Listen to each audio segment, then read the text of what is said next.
Mensagens que edificam, ministradas pelo pastor Sidney Ferreira.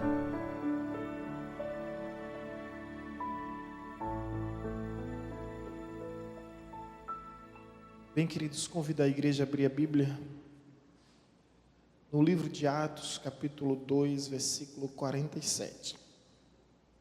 Amém? Você que já encontrou o texto, deixa o texto aberto, daqui a pouco a gente lê.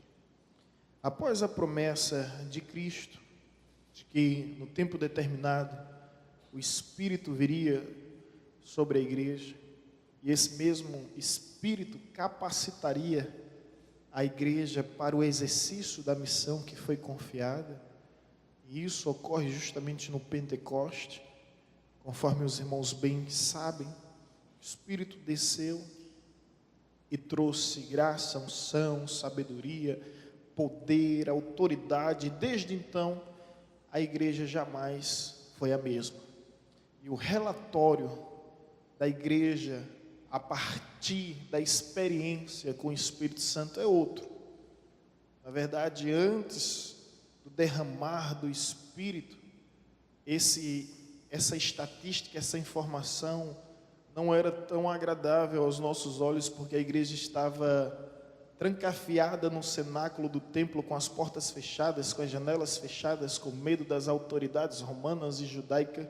E assim era a igreja, amedrontada, apreensiva e completamente tensa diante do ocorrido na crucificação da sexta-feira.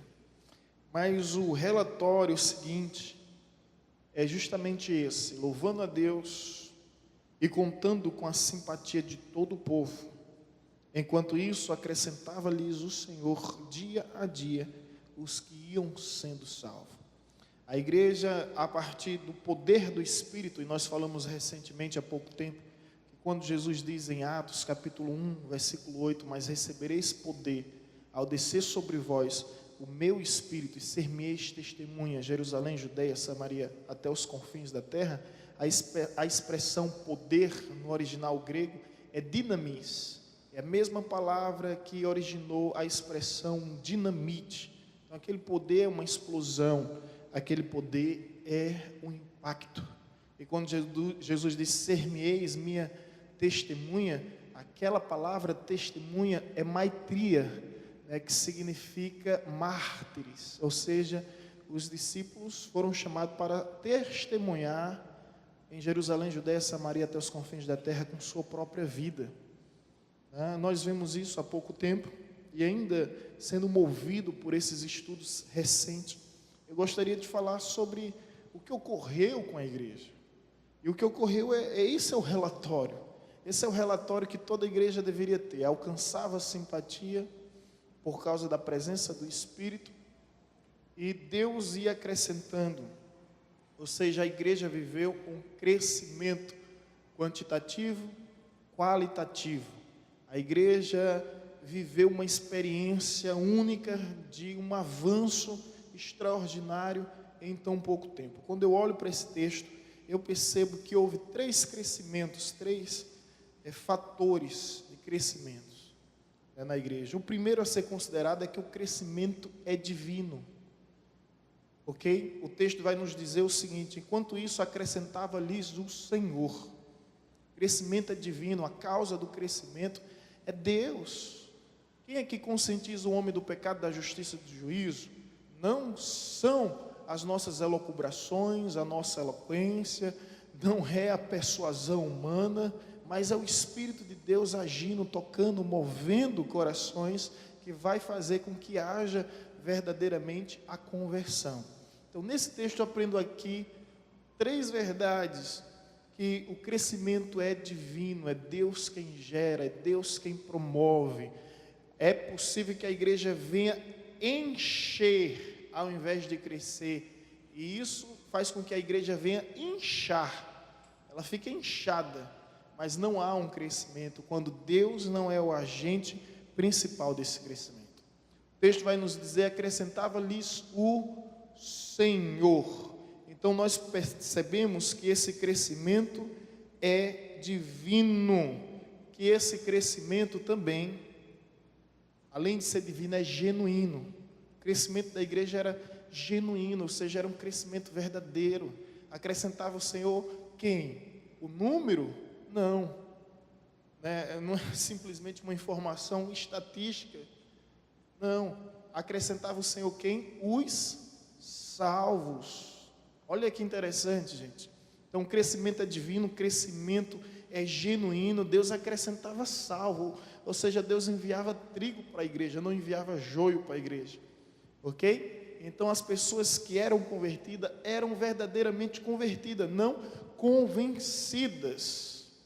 Tudo isso está ocorrendo, tudo isso está acontecendo. Então, o crescimento é divino, o crescimento é genuíno. Terceiro lugar, o crescimento é cotidiano.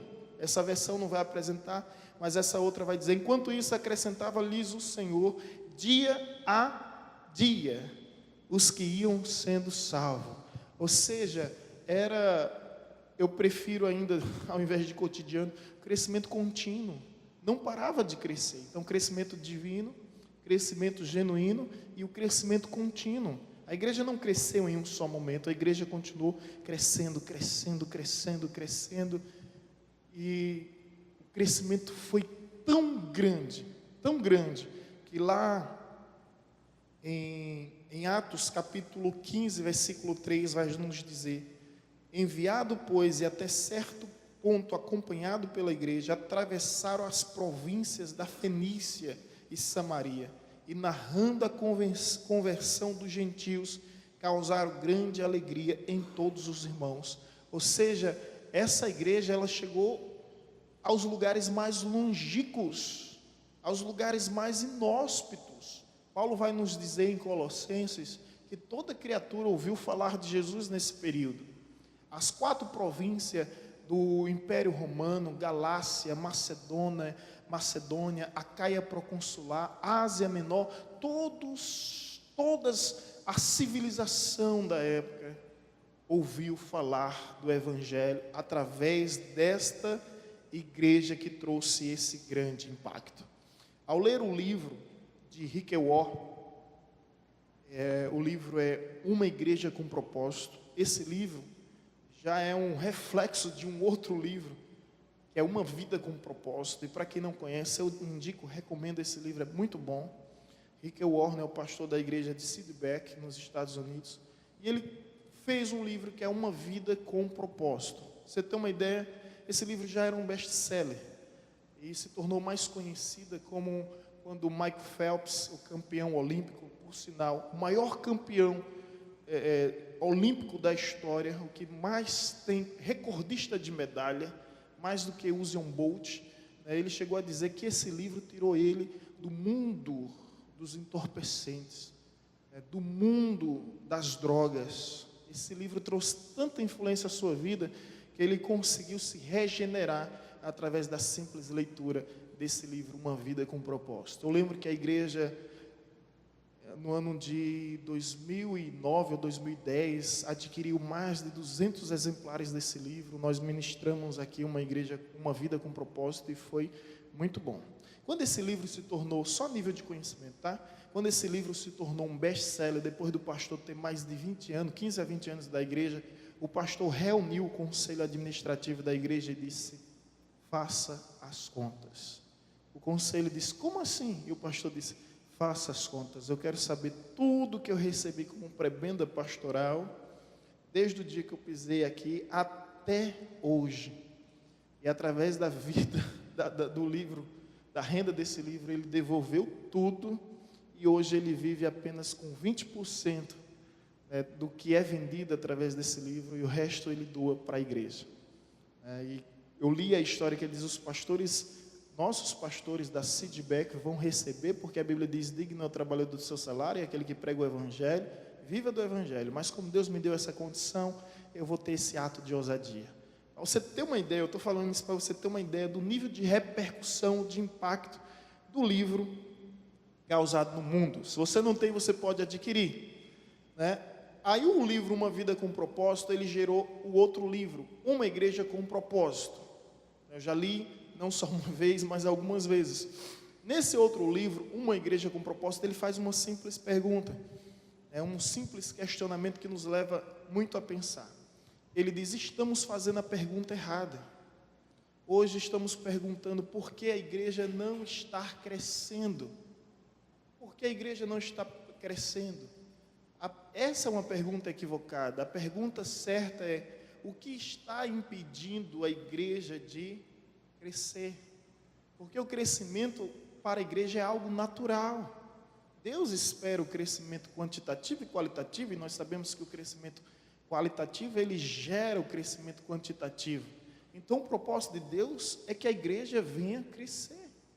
Se você se incomoda com o crescimento da igreja, existe uma grande probabilidade de você não ter entendido a grande comissão ou não ter realmente experimentado a conversão. Porque o cristão que se incomoda com uma igreja cheia é um cristão que não pensa no céu. Não entendeu que o nosso propósito é justamente esfalcar o inferno e povoar os céus. Então temos que desejar que a igreja venha crescer em detrimento dos bares, dos bordéis, dos prostíbulos, enfim, que tem tido crescimento, dos ambientes, dos cenários do pecado. Então a pergunta a se fazer nessa manhã, para a nossa reflexão, não é o que é que fazemos, ou melhor, por que a igreja não está crescendo? Por que a igreja não está crescendo mais? O que está impedindo a igreja de crescer? Se o crescimento é algo natural, se o crescimento é algo divino, que vamos aqui falar mais no nosso caso, que está impedindo a evangelizadora de crescer, E no livro Uma Igreja com Propósito, ele vai dizer que houve determinado presidente nos Estados Unidos, salva a minha memória, eu não quero cometer o lapso de um equívoco, mas esse presidente dos Estados Unidos, ele disse o seguinte para o povo norte-americano: não pergunte o que os Estados Unidos podem fazer por você, não pergunte o que o seu país pode fazer por você, mas o que você tem feito pelo seu país. Ele pega essa palavra e contextualiza: não pergunte o que a igreja tem feito por você, mas o que você tem feito pela igreja, para que nós venhamos viver esse crescimento. Eu trouxe hoje aqui, minhas mãos, o livro de Arivaldo Dias Casimiro. Conheci ele na viagem para Israel. Ele fez esse livro, Plante Igreja, escreveu um livro muito conceituado, muito requisitado, e ele vai falar nesse livro algo interessante, que foi o crescimento da igreja primitiva. Lá na página 20, vai dizer que o crescimento foi repentino. Você lê Atos capítulo 1, versículo 15, vai nos dizer que havia 120 pessoas, mas quando você lê Atos capítulo 2, versículo 41, haviam 3.000 pessoas. Mas depois, quando você lê Atos capítulo 4, versículo 4, já havia 5.000 pessoas. Quando você lê Atos capítulo 4, versículo 32, as expressões já multidão dos que creram. Atos capítulo 5, versículo 14, multidão de crentes. Atos capítulo 6, versículo 1, multidão de discípulos. Atos capítulo 8, versículo 6, multidões dos que entendia. Atos capítulo 11, versículo 21 e o versículo 24, muitos se uniram no Senhor. Atos capítulo 14, grande multidão de judeus e gregos. Atos capítulo 17, versículo 4 e 12, numerosa multidão. Atos, não sei, que crescimento, né? 21, versículo 20, dezenas de milhares. Olha a expressão: ouvindo-os, deram eles glória a Deus e lhe disseram: bem vês, irmão, quantas dezenas de milhares há entre os judeus que creram, e todos são zelosos da lei. Que crescimento! Esse crescimento foi geograficamente, numericamente, espiritualmente, verdadeiramente e repentinamente. Bom, eu só citei, mas se alguém desejar, no final do culto, copiar, o livro vai estar à sua disposição. Nesse livro, Planta Igrejas, de Arivaldo Dias Casimiro, ele fala sobre a explosão, o impacto que aconteceu, que trouxe um crescimento autêntico, um crescimento repentino, um crescimento genuíno, um crescimento explosivo na igreja. A pergunta é: o que nos impede de vivermos isso? O que nos impede de vivermos esse crescimento? Nós, quando tivemos na Coreia, e aquela viagem marcante em nossa vida na Coreia do Sul, nós percebemos que eles têm vivido o verdadeiro avivamento, e a igreja tem crescido, e quando a igreja cresce, o reino se expande, os princípios do reino, os valores do reino, né, são prezados pela cultura, e a história é completamente outra. Então nós estamos aqui nessa manhã sendo desafiados a vivermos esse crescimento, o crescimento da igreja. Mas, ao me deleitar nesse estudo, me encantar, meu Deus, que coisa tão linda, eu percebi que existe alguém que não está interessado no crescimento da igreja.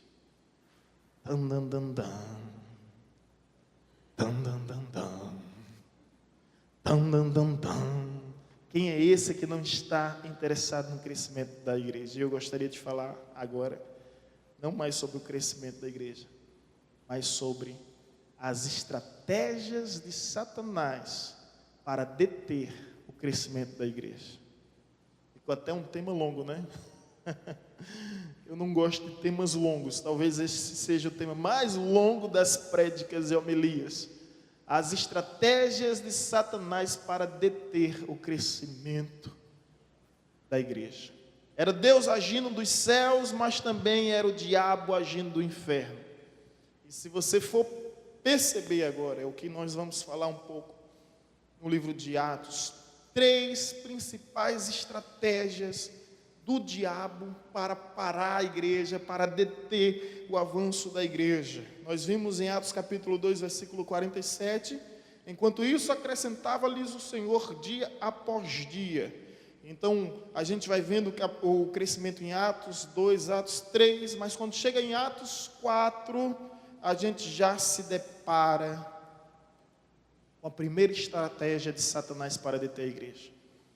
Eu chamo ela de perseguições externas. Se você estiver anotando, escrevendo ou memorizando, repito para enfatizar: perseguições externas.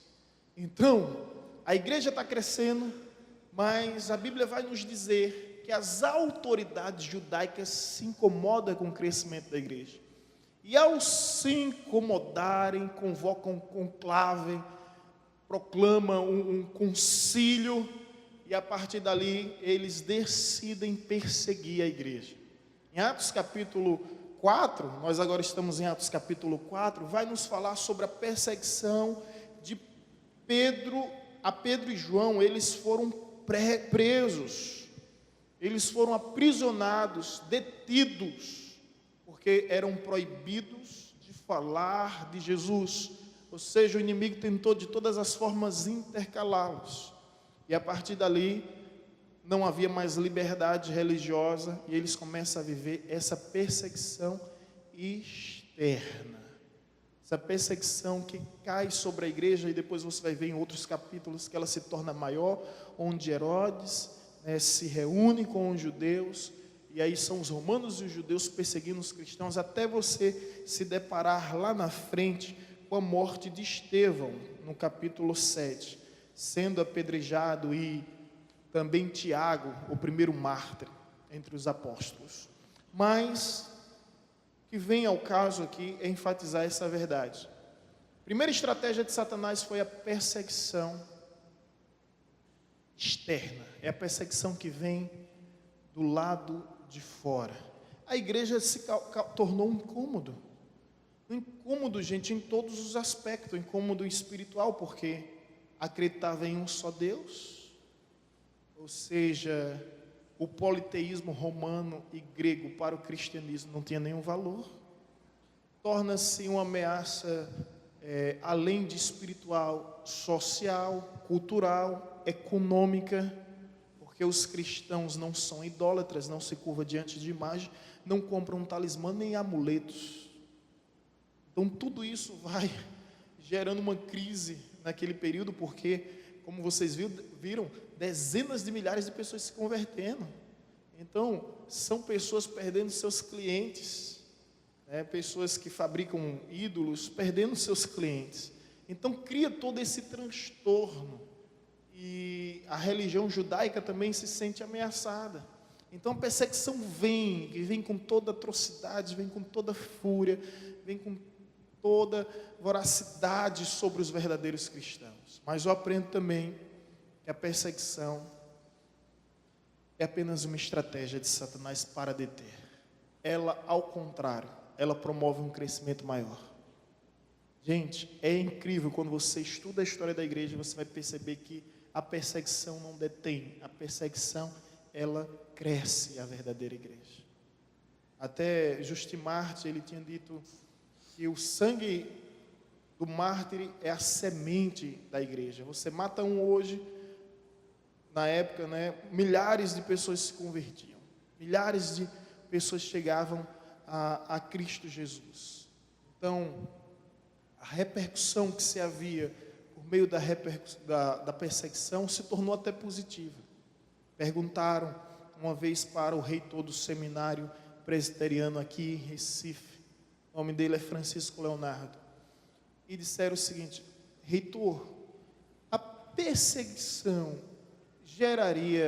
tornaria a igreja mais fiel? Preste bem atenção na pergunta. Ele disse bem, olha, a igreja hoje não é fiel, será que uma perseguição tornaria a igreja mais fiel? Ele parou, pensou e respondeu: não é a perseguição que torna a igreja fiel, mas a igreja fiel é que sofre perseguição. Então, se nós não estamos sofrendo perseguição, querido, é porque nós não estamos sendo fiéis às Escrituras. A partir do momento que nós formos fiéis às Escrituras, é impossível viver nesse mundo se não vivermos em perseguição. Que a Bíblia nos diz em Romanos 12, e nada mudou até agora, versículo 1, não vos conformeis com este século, mas transformados sereis pela renovação do vosso entendimento. Então a igreja cristã, em toda era, ela foi perseguida. Toda era foi perseguida. Então, não é a perseguição que transforma a igreja fiel, mas é a igreja fiel que sempre vai sofrer perseguição. E a igreja foi sempre perseguida porque a luz incomoda as trevas. Quando Jesus disse que nós somos a luz desse mundo, o sal dessa terra, e se o sal se tornar insípido, para nada mais presta. O que Jesus está querendo dizer nesse texto, que eu acho fantástico, é o seguinte: crente só serve para ser crente. O sal, como nós conhecemos, ele não pode se tornar insípido. Mas quando Jesus falava sobre esse sal, era a areia às margens do Mar Morto, que tem uma grande quantidade de salina, sal, uma concentração enorme, e essas areias, elas têm uma camada. Então as pessoas pegavam essas areias, aproveitavam elas, mas quando elas perdiam as camadas, elas se tornavam areias. Sabe o que era feita com essas areias? Os sacerdotes do templo, no período do inverno, jogavam essas areias sobre os degraus do templo, para que houvesse aderência, quando eles subissem, ninguém escorregasse. Então, quando Jesus diz bem assim, se o sal se tornar insípido, perdeu o seu sabor. Sal não perde o sabor, né? Mas era esse tipo de sal. Para nada serve a não ser para ser jogado e pisado. Jesus está querendo dizer que o crente só serve para ser crente, a igreja só serve para ser igreja. Se a igreja deixar de ser igreja, não presta mais para nada. E aí a gente acompanha igrejas no mundo hoje europeu, que é chamado pós-cristão, se tornando museus, discotecas, se tornando bares, igrejas que foram extremamente influentes, hoje tornam-se boates. Triste, mas essa é a realidade de uma era em que eles intitulam pós-cristã, ou seja, já não tem mais influência nenhuma do cristianismo. Primeira estratégia de Satanás foi a perseguição externa. Mas a perseguição externa não intimidou os cristãos. Veja o que Pedro falou acerca dessa perseguição no capítulo 4 ainda, no versículo 19 e 20. Mas Pedro e João lhes responderam: julgai se é justo diante de Deus ouvir-vos antes a vós outros do que a Deus. Versículo 20, pois não podemos deixar de falar das coisas que vimos e ouvimos. Depois ele vai dizer o que importa: agradar a Deus ou agradar os homens. Então, a perseguição não parou a igreja. Pelo contrário, ela trouxe realmente o verdadeiro crescimento à igreja. Mas as estratégias de Satanás não mudam. Não muda. Hoje, em nosso país, nós vivemos guerras ideológicas. E isso não é novidade. Muito tempo eu tenho dito isso. Nós temos a liberdade. Eu tive aqui domingo passado, gente. Deixa eu contar isso para vocês. Eu vou evitar dizer o nome porque essa mensagem está sendo gravada em áudio.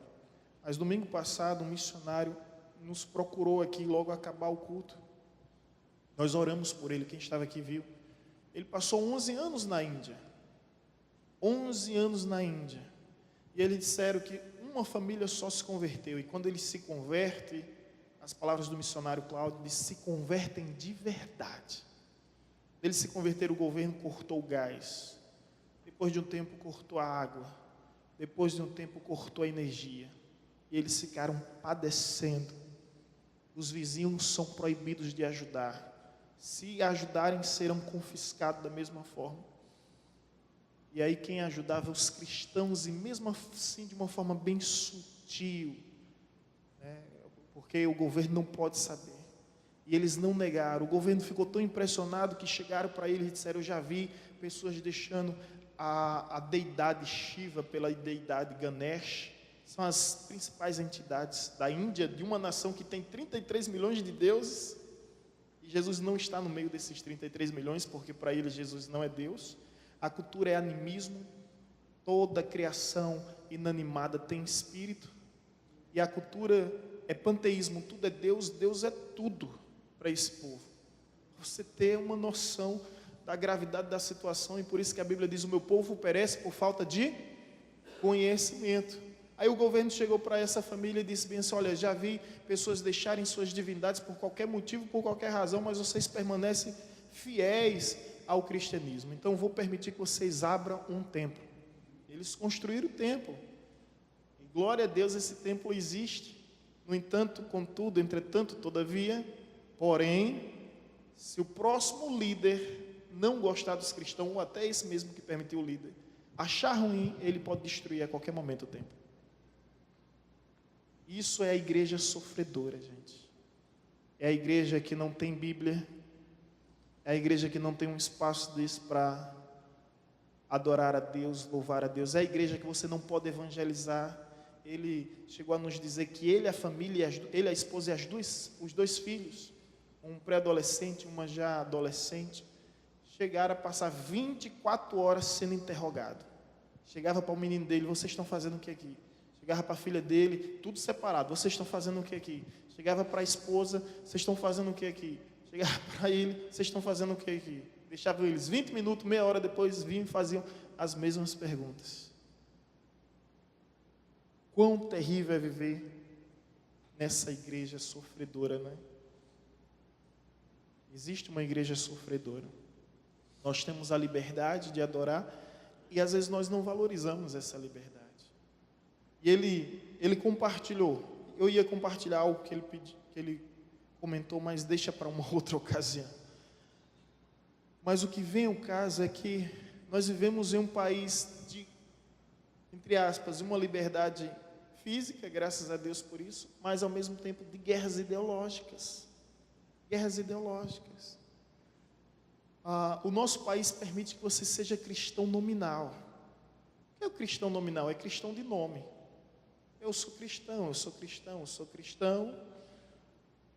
Mas quando você defende o cristianismo na sua essência, quando quando você é a favor da vida, quando você é a favor da família, quando você é a favor da verdade, pronto, você já se tornou intolerante, taxativo, irredutivo, obstinado, alienado, preconceituoso.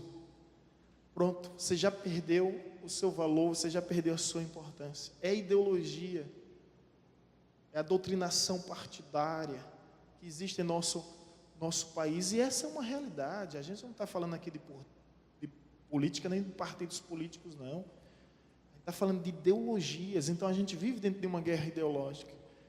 Você pode ser cristão, mas a partir do momento que você defender as suas crenças, a partir do momento que você disser que é contra o casamento gay, eu não sou contra ninguém ser gay, porque Deus deu livre-arbítrio a cada um.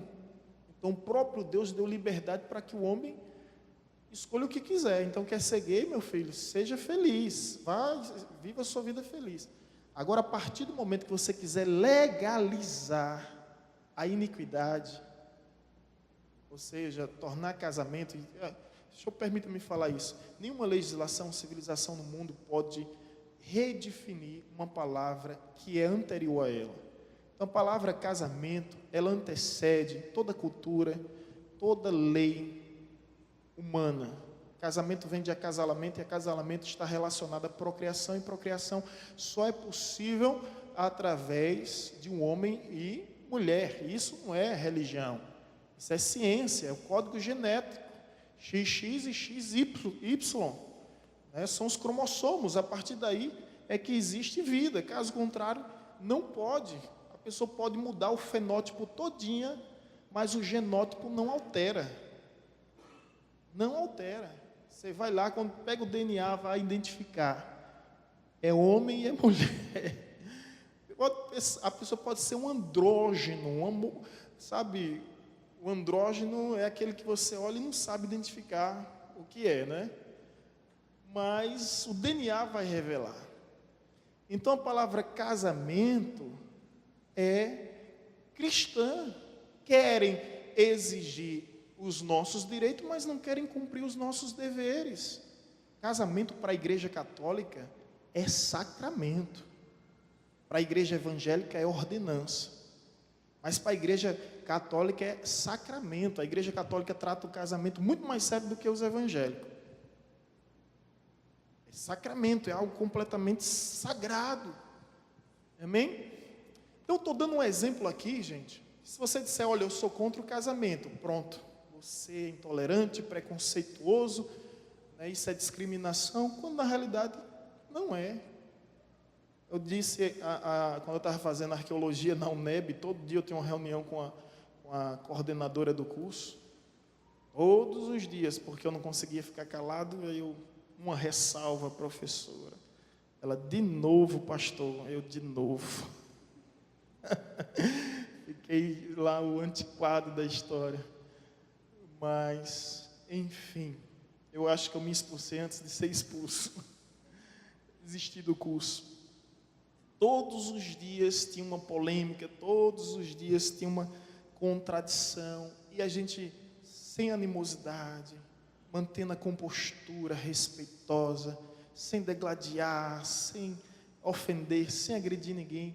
Mas a gente teve uma hora que teve uma menina que deu um grito na sala de aula.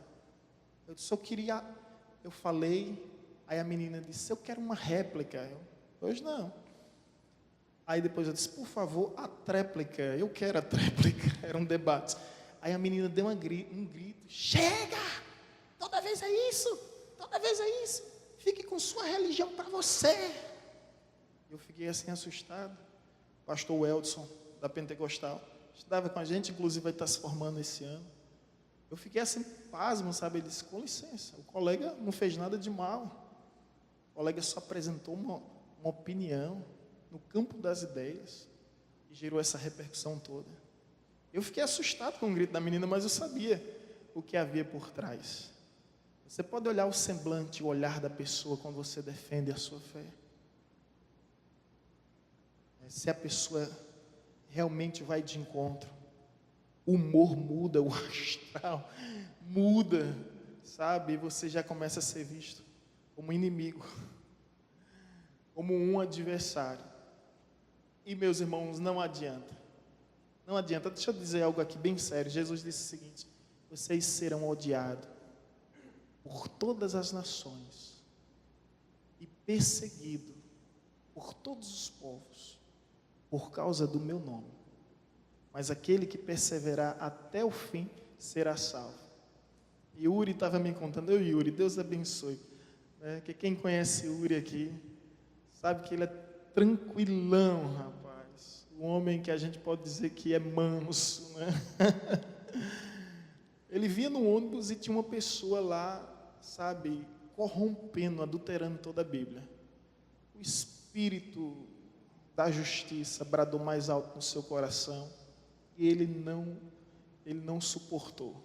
Ele não suportou ouvir aquelas heresias. No meio do ônibus, não foi, Yuri? Ele me contando ontem. Ele pede licença da palavra e começa a falar a verdade. Graças a Deus, o povo no ônibus começou a aplaudir o jovem. Rejeitou o herege e começou a aplaudir o jovem. Deus abençoe sua ousadia, Yuri. Sua autoridade, sua segurança não vem de Deus. Gente, está aqui minha esposa, a gente está no grupo do WhatsApp da família. Eu não provoco briga, mas também não fujo de uma. Quando começa, e eu já tenho minha munição tudo guardada, sabe? Quando entrar nesse assunto eu venho com tudo. Aí quando quando alguém bota uma postagem sobre qualquer coisa, já vem com as 5, com as 6. Eu não provoco. É o cristão não deve provocar. Mas a partir do momento que você vê o seu professor difamando, denegrindo a sua fé, você fica calado, ei, você é cúmplice. Você é cúmplice.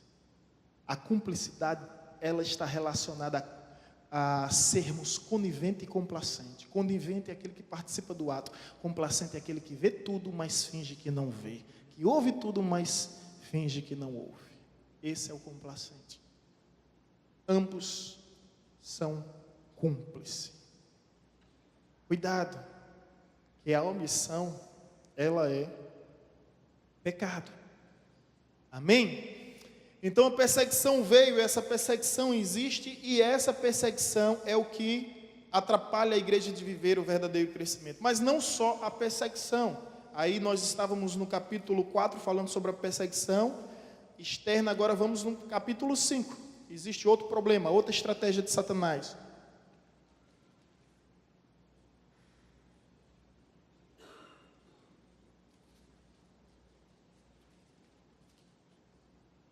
Ok? Primeira estratégia de Satanás qual foi?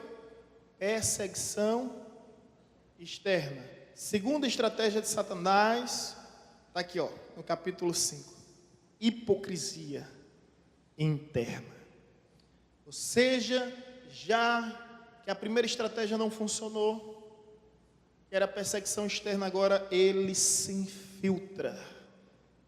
Gente, Satanás é perita nisso. Quando Balaque convoca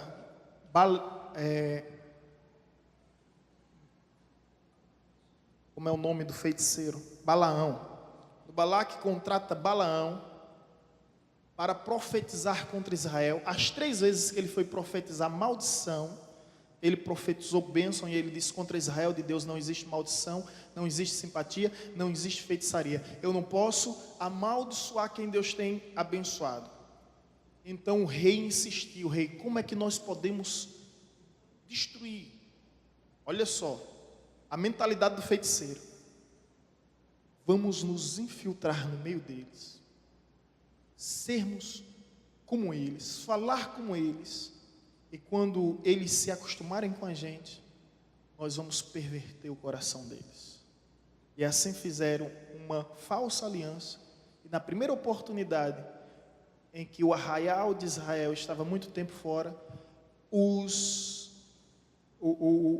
povo inimigo pegou as mulheres mais belas e levaram para as tendas do israelita. Deixa eu te contar uma história.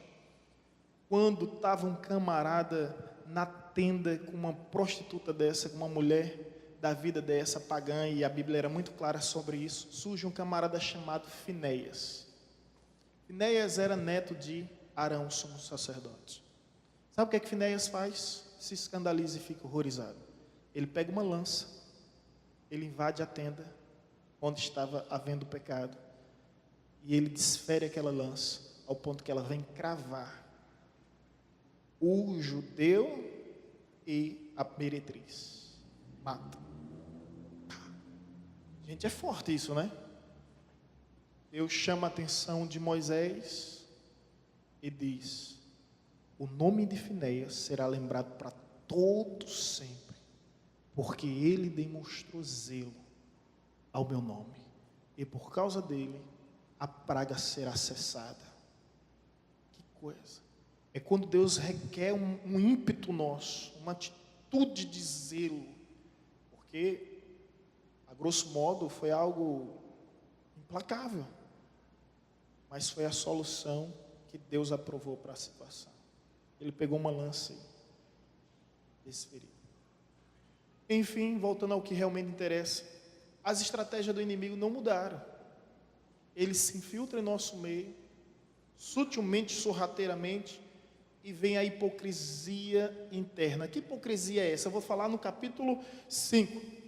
Surge um casal chamado Ananias e Safira. Qual foi o erro de Ananias e Safira? Gente, eu não sei se vocês já ouviram falar desse casal. Versículo 1. Entretanto, eu vou ler até a história. Entretanto, certo homem chamado Ananias, com sua mulher Safira, vendeu uma propriedade, mas de acordo com a sua mulher, reteve parte do preço, e levando o restante, depositou aos pés dos apóstolos. Então disse Pedro a Ananias: por que encheu Satanás o teu coração para que mentiste ao Espírito Santo, reservando parte do valor do campo? Conservando-o, porventura, não seria teu, e vendido não estaria em teu poder? Como, pois, assentaste no teu coração este desígnio? Não mentiste a homens, mas a Deus. Ouvindo estas palavras, Ananias caiu e expirou, sobrevindo grande temor a todos os ouvintes. Olha a história. Levantando os moços, cobriram-lhe o corpo e levando-o, o sepultaram. Quase 3 horas depois entrou a mulher de Ananias, não sabendo o que ocorrera. Então Pedro, dirigindo-se a ela, perguntou-lhe: dize-me, vendeste por quanto aquela terra? Ela respondeu: sim, portanto. Tornou-lhe Pedro: porque entrastes em acordo para tentar o Espírito do Senhor? Eis aí a porta, os pés dos que sepultaram teu marido, e eles também te levarão. No mesmo instante caiu ela aos pés de Pedro e expirou. Entretanto, os moços acharam-na morta e, levando-a, sepultaram juntamente com seu marido. Versículo 11: sobreveio grande temor em toda a igreja, e todos quantos ouviram a notícia destes acontecimentos. Gente do céu, vocês entenderam a história de Ananias e Safira? Não está no Antigo Testamento não, tá? Está no Novo Testamento. Não é o período da lei não, é o período da graça.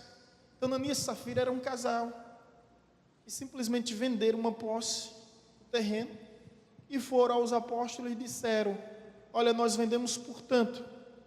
Os apóstolos simplesmente chegaram e disseram: por que mentiste contra o Espírito Santo? Deus revelou na hora a Pedro: por que mentiste? Não é certo que era teu o terreno? Você podia vender e podia não vender, podia dar e podia não dar, mas a partir do momento que você começa a defraudar, deturpar, ludibriar, Ananias morreu na hora, Safira 3 horas depois, quando soube, morreu. Deus simplesmente apagou o espírito de suas vidas e eles morreram. Qual foi o problema aqui, gente? Pedro vai dizer: vocês podiam até não dar, o terreno é de vocês, Deus não pediu nada. Mas a partir do momento em que vocês dizem, a palavra do crente é o quê? Sim, sim, não, não. A partir do momento que você diz algo e não é uma hipocrisia. E se você for perceber, a coisa que mais Jesus combateu foi a hipocrisia. Sepulcros caiados. Você sabe o que era sepulcado? No período antigo, eles pegavam cal, aquele pozinho branco, e passava cal nos túmulos. porque o judeu não pode tocar em defunto. Você sabia disso, né? Sansão perdeu a bênção de Nazireu, porque um dia matou leão, e dias depois, eu acho que até no outro dia, tinha me ajuda? Um enxame, né? Um enxame de abelha. E ele de repente deve pensar, olha, que coisa boa, isso é bênção. Só que quando ele pega o mel, o corpo era cadáver, carne dada aos vermes, e judeu não pega em cadáver. E a partir dali a graça de Deus já começou a decair em sua vida. E o pior, que ele pega aquele pedaço de mel, ele além de pecar, ele leva os outros a pecar, ele dá ao seu pai e à sua mãe. Olha o nível de Sansão. Quando Jesus vai ressuscitar o filho da viúva de Naim, ele não toca no físico, ele toca no esquife. Esquife era o caixão. Judeu não pode tocar em defunto. Então as pessoas pegavam, colocavam cal nos túmulos para que os judeus prosélito é gentil convertido ao judaísmo, quando viesse de suas terras longínquas, não tropeçasse naquele túmulo, não tocasse naquele túmulo, para que não viesse ser contaminado nem amaldiçoado. Então Jesus, quando vê isso, diz sepulcro caiado. Nós tivemos a oportunidade de visitar o cemitério na Argentina, o mausoléu da Argentina, e é incrível. Eu fiz até um vídeo, você pode conferir no YouTube, impressionado com os sepulcros, com os mausoléus existentes lá, toda a oligarquia. Como era o nome do cemitério, lembra? Recoleta, cemitério da Recoleta, toda a oligarquia argentina, os homens mais influentes morreram lá. Gente, que riqueza, que luxo, coisas esplendorosas, mas não passa de sepulcro caiado. Por fora bonito, por dentro imundo, por dentro completamente sujo. É o caso de Ananias e Safira. Safira. Se existe algo que Deus abomina, é a hipocrisia. Gente, Ananias e Safira podia vender a propriedade, não podia dar nada, podia fazer o que bem quisesse, mas vamos dar um exemplo melhor. Ele vendeu a propriedade por 100 mil e disse aos apóstolos que ia doar os 100 mil. Só que chegaram lá e disseram, olha, nós vendemos por 80 mil. Deus revelou na hora aos apóstolos e disse, por que mentiste contra o Espírito Santo? Não precisava. Não precisava, não mentiu a homens, mentiu a Deus. Deixa eu trazer um assunto. Hoje nós não temos apóstolos, é verdade, nós não temos apóstolos. Os apóstolos eram os primeiros que tiveram encontro com Jesus, andaram com Jesus e foram escolhidos por Jesus. Algumas igrejas usam o nome apóstolo, mas a igreja mais sérias, mais antiga, não tem problema com essa nomenclatura, com essa hierarquização da nomenclatura. Mas escute só, eu estava conversando isso com o evangelista Janderson, e eu digo uma verdade, eu aprendi com ele. Ele disse bem assim, pastor, liderança para Deus é tão importante, que quando você vê o livro de Atos, capítulo 2, vai nos dizer o seguinte, e perseverava na doutrina não é a doutrina dos apóstolos, não é na doutrina de Jesus, não é na doutrina do evangelho, não é na doutrina da Bíblia, mas na doutrina dos apóstolos. E Janderson leu um livro e ia falando mais comigo, e eu disse, isso eu não conheço, filho, fala mais. Aí ele disse, quando Ananias e Safira vai mentir, para quem eles mentem? Eles mentem para Pedro.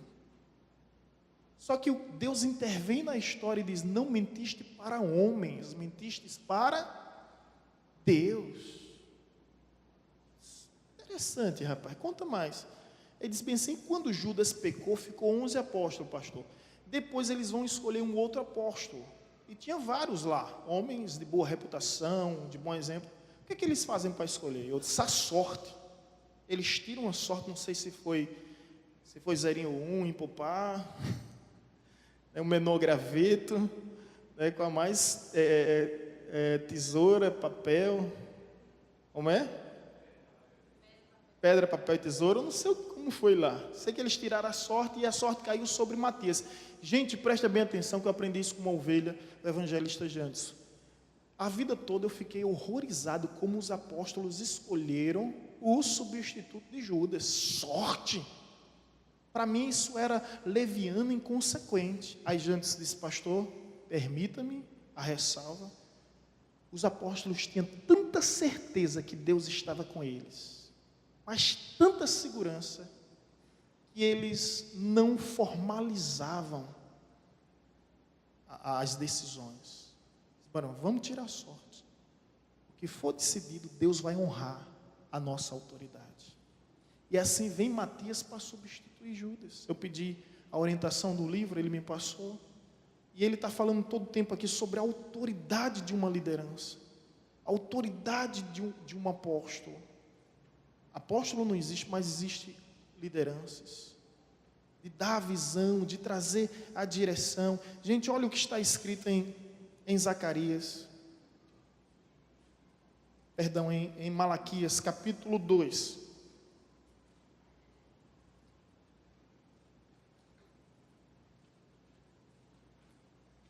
Capítulo 2, versículo 7.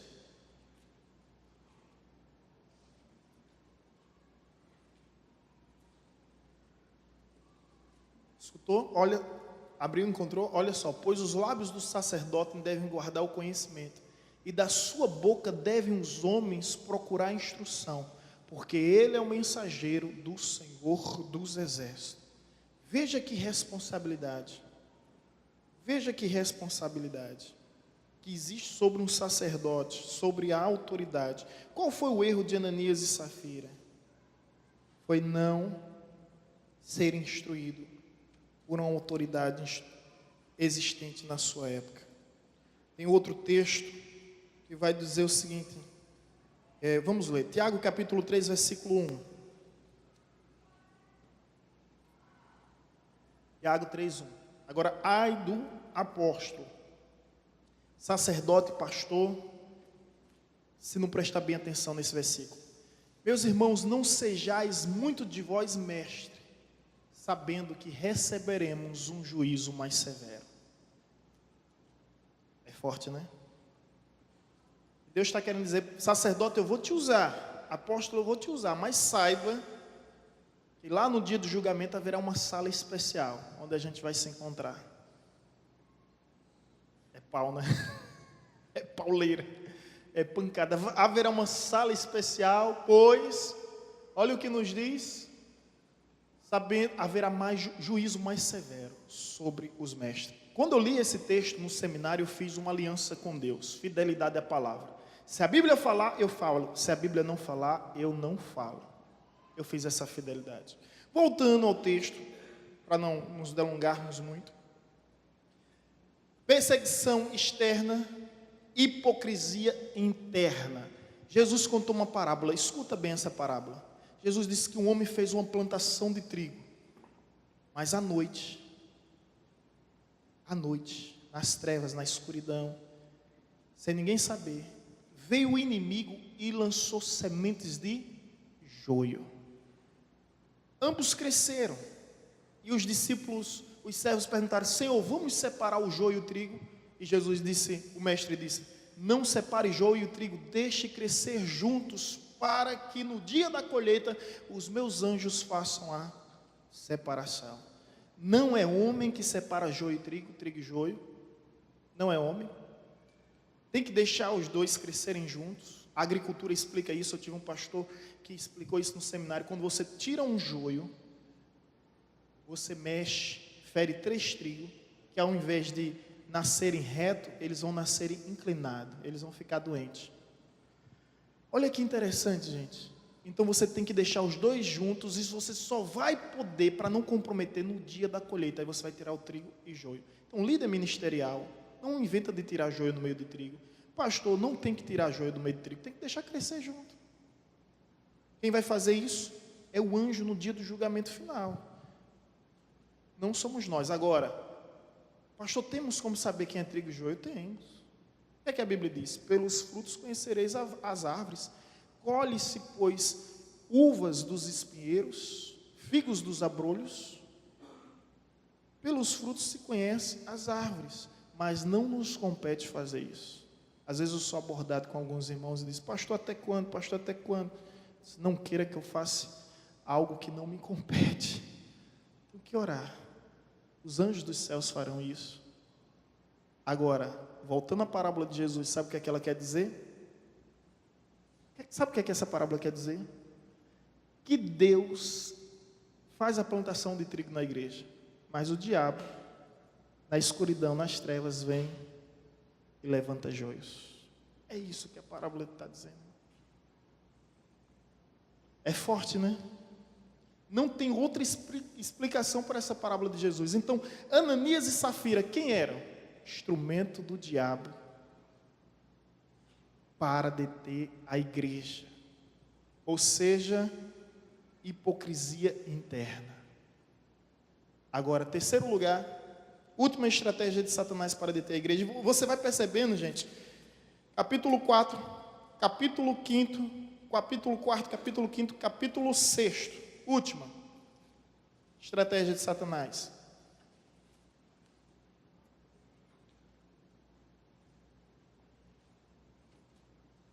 Amém?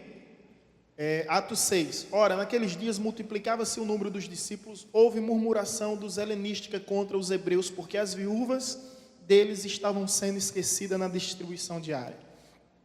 Então os 12 convocaram a comunidade dos discípulos e disseram: não é razoável que nós abandonemos a palavra de Deus para servirmos às mesas. Mas, irmãos, escolhei dentre vós homens de boa reputação, cheios do espírito de sabedoria, as quais carregamos deste serviço. E quanto a nós, consagraremos a oração e ao ministério de palavra. E agora, qual a primeira estratégia de Satanás para deter a igreja? Primeiro foi qual? Perseguição externa. Segunda, hipocrisia interna. Agora, terceira, distração da liderança. Começou a ter contenda na igreja. Gente, igreja tem problema. Ah, Senhor, quem dera fôssemos igual à igreja de Atos. Qual? A igreja de Ananias e Safira. A igreja em que Paulo briga com Marcos. E Paulo chega para Marcos e diz: não quero mais ver você. Você vai para um lado, eu vou para o outro. Barnabé fica no meio da história. Barnabé, eu vou ficar com Marcos, bichinho. Aí Paulo lá na frente diz bem assim: traga-me Marcos, que ele será útil.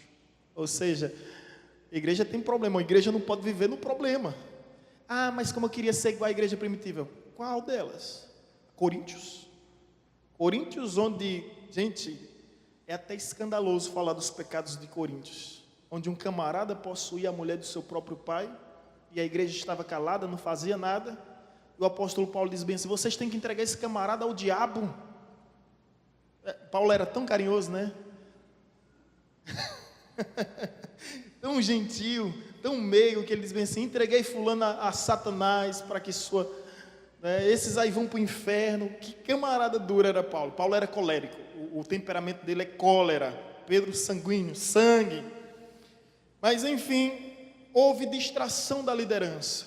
As viúvas judias estavam sendo mais favorecidas do que as viúvas helenísticas. Helenísticas são gregas, a cultura helenística grega. E elas começaram a murmurar, a questionar com toda a razão. E aí os apóstolos ficaram perdidos, olhando as viúvas judias, as viúvas helenísticas, as viúvas judias, as viúvas helenísticas. De repente, ele disse: gente, não é certo que a gente faça isso. Aí se levanta na igreja, pela primeira vez, instituição, quem? Os diáconos. A sabedoria dos apóstolos fizeram com que os diáconos viessem a surgir, que os diáconos viessem a nascer, a partir do problema, a partir da contenda, a partir da confusão. Eu acho isso extraordinário, porque os diáconos foram levantados por Deus para solucionar problema. Os diáconos foram levantados por Deus para resolver problema. E aí, os apóstolos tomam a decisão mais sensata ao dizer o seguinte: quanto a nós, vamos nos consagrar à oração e à palavra. Distração de liderança. Satanás é terrível nisso. Eu soube de uma história de Vitória de Santo Antão, que um pastor caiu de um andaime. Subiu no andaime para trocar não sei o que na igreja e caiu. Morreu. Vitória de Santo Antão. Se você entrar no site, você vai lembrar o nome. Eu não me lembro o nome dele, você vai saber o nome dele, a igreja, tudo. Caiu. Gente, assim, nossas condolências, meus pêsames à família. Mas na hora a pergunta que veio a mim foi: o que é que um pastor vai fazer em cima de um andaime? Eu imagino, posso estar errado, que ele não era preparado para isso, não tinha conhecimento necessário para isso. Como é que chama o conhecimento? Até equipamento de segurança, como é o nome? EPI. Eu acredito que ele não tinha. O que um pastor vai fazer em cima de um andaime? Não quero julgá-lo, mas foi a pergunta que me fez logo na hora. São distrações que vão ocorrendo e a gente vai se perdendo. Gente, hoje o que existe mais é pastores depressivos. E antigamente, há uma década, você não ouvia falar isso. Pastores se matando. Só esse mês de setembro já ocorreu 2 casos conhecidos. E esse ano já são mais de 10 casos envolvendo pastores. Eu disse, o que está acontecendo? Olha o nosso compromisso, a liderança, ministério da oração e da palavra. Houve sabedoria deles para dizer: eu não fui chamado para isso. Vou dizer, como pastor, a gente é tentado a ser polivalente, a fazer de tudo o tempo todo na igreja. Mas Deus não nos chamou para isso. A gente quer fazer isso, quer fazer aquilo outro. Na época da construção, gente, eu passei um dia sem orar, sem ler a Bíblia. Aí quando eu chego em casa para descansar, eu percebi que nada aconteceu conforme tinha planejado, tudo deu errado. Eu disse, meu Deus, que dia atribulado. Aí eu vou perceber que eu não tinha orado, que eu não tinha lido a Bíblia. Eu estava preocupado com a construção, com as realizações ao invés de relacionamento. Esse é o espírito de Marta. Lembra da história Maria e Marta? Jesus vai visitar Maria e Marta. Marta vai fazer uma refeição para Jesus. Ela estava errada? Não, ela estava certa. Só que Maria escolheu a melhor parte. Maria decidiu estar perto de Jesus. E Jesus diz: Marta, Marta, Maria escolheu a melhor parte. Sabe o que Jesus está querendo dizer? Relacionamentos são mais importantes do que realizações. Ou seja, ser para Deus é muito mais importante do que fazer para Deus. Quando Deus nos chama para fazer algo para Ele, antes Ele nos chama para estar com Ele. Distração da liderança. Distração da liderança. E isso aqui se aplica a toda a igreja, sabe por quê? Se você for chamado para ser líder de um ministério, dedique-se ao seu ministério. Você vai ver aqui pessoas em 1, 2, 3, 4, 5 ministérios. Não pense que eu gosto disso, não. É o ativismo. Pastora Vanessa vai lembrar de uma jovem que eu cheguei e disse: filha, você está em muito ministério. Pastor, eu preciso ocupar minha mente, eu quero estar. Ela estava na União Feminina, teatro, dança.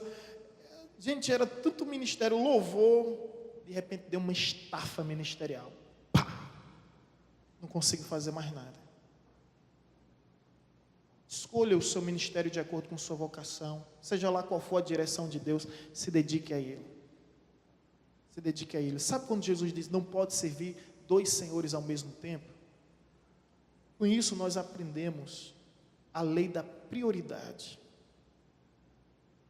Não se faz 2 coisas boas ao mesmo tempo. Você vai escolher, você vai priorizar. E quando Jesus diz isso, não pode servir a 2 senhores, porque há de agradar um e há de desagradar a outro. Então você tem que escolher a quem você vai agradar nessa história. Então, gente, não é só problema de pastor, não. A distração da liderança é com qualquer um. Cuidado com o ativismo ministerial. Sabe por quê? Eu quero concluir. Satanás fez de tudo para evitar e impedir que Saul fosse rei de Israel. Mas quando Saul se tornou rei de Israel, Satanás usou o próprio ministério para acabar com a vida de Saul. E conseguiu. Sabe o que é perigoso aí? Satanás vai fazer de tudo para nos impedir de entrar no ministério. Mas quando a gente entrar, ele vai usar o próprio ministério para nos acabar. Quem lê a vida de Saul é um líder extraordinário, capaz de dar a sua própria filha para aquele que venceu o gigante Golias, capaz de matar o seu próprio filho que não cumpriu a regra, só não matou porque Israel, em geral, pediu clemência ao rei. Um rei, sabe, destemido, com todo o ímpeto, fazendo de tudo do bom e do melhor, com boas intenções. Mas o ativismo ministerial roubou o tempo precioso na presença de Deus. Ele já não cultivava tempo com Deus, tempo com Deus, tempo com Deus, então se perdeu. Quantos pastores, líderes de ministério, se perdem, não é fora da igreja, não, é dentro da igreja, gente. É dentro da igreja. Aí você pensa que está prosperando, e Satanás só lhe observando. Vai lhe dando funções, atribuições, de repente você, eu não aguento mais. Sabe o que é que você faz? Faz como Moisés. Ao invés de falar rocha, pega o cajado, dana na rocha com toda força, porque já não é mais o homem mais manso da terra. Transfere para Deus sua revolta com o povo, porque está cheio. Gente, essas foram as estratégias de Satanás para destruir, deter a igreja. Sabe o que é que eu vejo? Que as estratégias não mudaram. Elas são a mesma. Perseguição externa, hipocrisia interna, distração da liderança. Senhor, vem abrir o nosso entendimento e ministrar ao nosso coração essa verdade, para que nós não venhamos ser reféns da nossa ingenuidade, mas que como cristãos maduros, nós venhamos entender que a nossa luta não é contra a carne, não é contra sangue, é contra principados e potestades. Deus nos chamou para o crescimento. E só há uma pessoa interessada em deter esse crescimento. E essa pessoa tem nome. É Satanás mesmo. Adversário. O sentido da palavra Satanás, no vernáculo original, nas línguas antigas, é adversário. Ele é o nosso adversário. E a Bíblia diz: o nosso adversário está ao nosso derredor, rugindo como leão, procurando alguém que ele possa tragar. Agora, deixa eu concluir dizendo: receba esta palavra com amor. E por amor. É apenas uma reflexão. A Bíblia diz que nós podemos e devemos julgar a profecia. Julgue essa profecia. Eu peço, julgue todas as palavras que foram mencionadas. E ainda peço mais a Deus, se eu falei algo que não vem da parte de Deus, Ele retire da vossa mente. Mas se tudo que eu falei vem de Deus, que Ele reitere todas as palavras em vossos corações. Porque esses desafios, até a volta de Jesus, nós vamos ter que enfrentar. Perseguições internas, hipocrisias internas e distrações da liderança. Isso acaba com a igreja. Mas essa igreja não permitiu cair nessas ciladas. Quando eu falo aqui, vocês não imaginam o turbilhão de pensamentos, imaginações, citações, histórias, exemplos a serem citados aqui. É difícil pregar, viu? A gente fica aqui ponderando, peneirando as palavras, principalmente a gente que eu particularmente evito usar esboço, às vezes uso, mas está aqui tudo na mente, a gente vai processando, vem tanta coisa aqui que você não imagina a mente, né? de um pregador, tantas coisas, tantos exemplos, mas o que veio aqui no fim foi tantos amigos que eu tinha, do ministério, pastores, referenciais à minha vida, hoje já não são mais. Não posso citar nomes, por uma questão ética mesmo. Mas muitos pastores que foram referenciais no início da minha caminhada, até pouco tempo, amigos que sentávamos juntos. Eu dei o curso de homilética aqui, veio um capitão Robson. Esse pastor tem um professor assim, assado, cético e agnóstico. Aí eu disse, Aí ele começou a falar, mas entende disso, daquilo, tal. E é. Aí eu olhei para ele e disse bem assim, olha, esse professor cético e agnóstico já foi pastor. Sério? Já. E andávamos juntos em várias cidades da Bahia e do Brasil, pregando o Evangelho. E mas pastor, o que aconteceu? É difícil você pontuar o que aconteceu, né? Mas com certeza houve distrações. Perdeu o foco, perdeu o alvo. Distrações. Começou a fazer aquilo que Deus não chamou ele para fazer. Meus irmãos, se vocês me amam, não permita que eu venha cometer distrações. Vocês possam chegar para mim e dizer bem assim, pastor, essa não é a prioridade ministerial. Porque às vezes a gente pode se iludir, né? No afã de querer ver as coisas acontecer, a gente pode querer dar uma de arquiteto, uma de engenheiro. Pastor, vamos orar, vamos ler a Bíblia. Essa é a nossa missão, né? Você possa direcionar. Vocês estão entendendo? Quando eu falo isso, eu falo com uma experiência histórica terrível, de ver grandes amigos que foram irmãos e hoje mudaram a farda. Já não estão militando do nosso lado, pertencem a um outro exército. E isso é doloroso. Isso é doloroso, é doloroso, é doloroso. Coloque a mão no seu coração e vamos orar.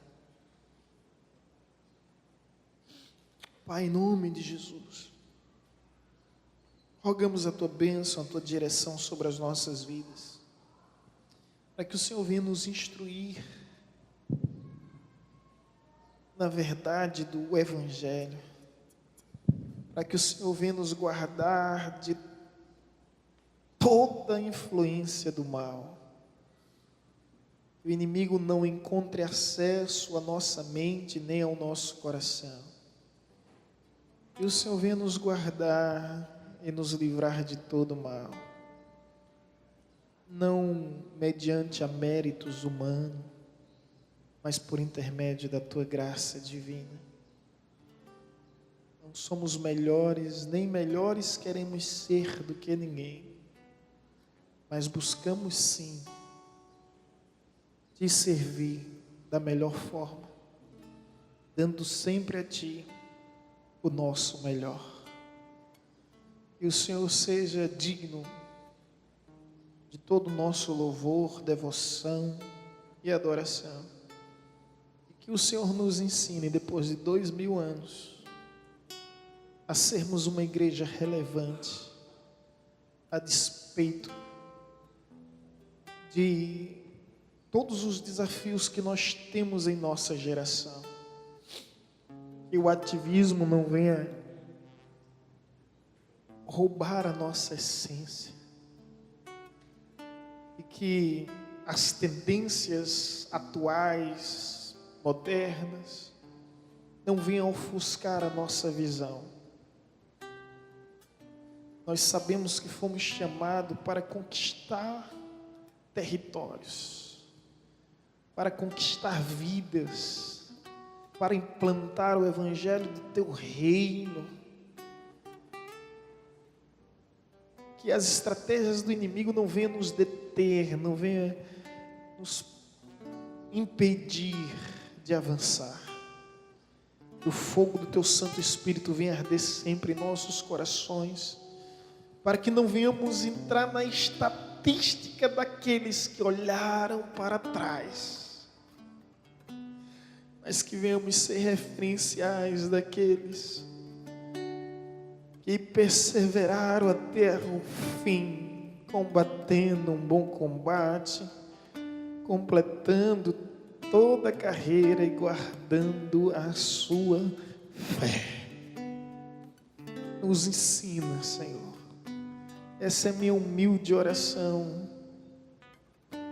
Que o Senhor esteja nos ensinando a andar no temor e no tremor do Teu Santo Espírito.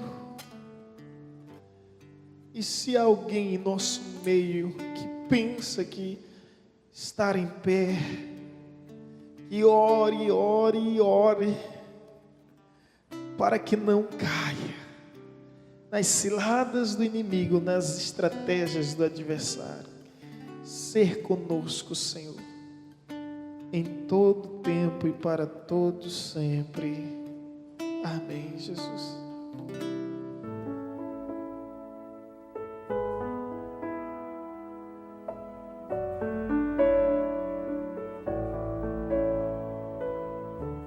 Você acabou de ouvir uma mensagem ministrada pelo pastor Sidney Ferreira, da Igreja Batista Evangelizadora.